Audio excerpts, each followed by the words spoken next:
देखिए, बंगाल के नतीजों पर पूरे विपक्ष के द्वारा बीजेपी को घेरना शुरू कर दिया गया है। उनके द्वारा कहा जा रहा है कि एसआईआर के द्वारा वोट चोरी की गई है, एसआईआर के द्वारा वोट काटे गए, जिसकी वजह से पश्चिम बंगाल में दीदी हार गई। लेकिन ये वही लोग हैं जो चुनाव से पहले बोल रहे थे कि एसआईआर की वजह से पूरा जो नैरेटिव है वो शिफ्ट हो गया, अब लोग एसआईआर पे वोट करेंगे, कि एसआईआर की वजह से उनके वोट कट गए हैं और जो पूरी एंटी इनकम्बेंसी है उसका नैरेटिव शिफ्ट हो चुका है।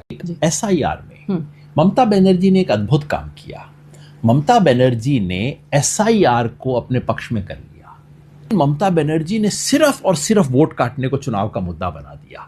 अब उनके राज के बारे में एंटी इनकम्बेंसी की जो 50 शिकायतें हो सकती थी वो मुद्दा नहीं है। सबसे महत्वपूर्ण पक्ष था एसआईआर। 27 लाख वोट कटे हैं।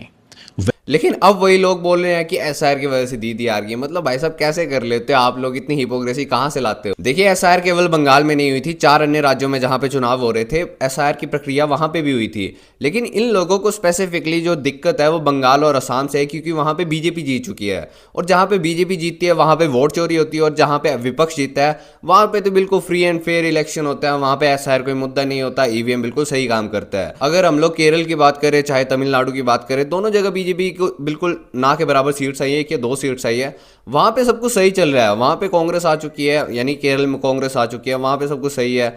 जो तमिलनाडु है वहां पे भी कांग्रेस और टीवीके का अलायंस होने की संभावना है, तो वहां पे भी सब कुछ सही है। लेकिन अगर हम लोग बंगाल और असम आते हैं तो वहां पे वोट चोरी हो जाती है। मतलब कैसे कर लेते हो बे? और दूसरी चीज, बंगाल की 20 सीटें जहां पे सबसे ज्यादा वोट कटे हैं उनमें से 14 सीटें टीएमसी ने जीती है। मतलब ये कैसी वोट चोरी हो रही है जहां पे टीएमसी जीत रही है? मतलब भाई साहब, कैसे कर लेते हैं ये लोग, मुझे भी नहीं पता।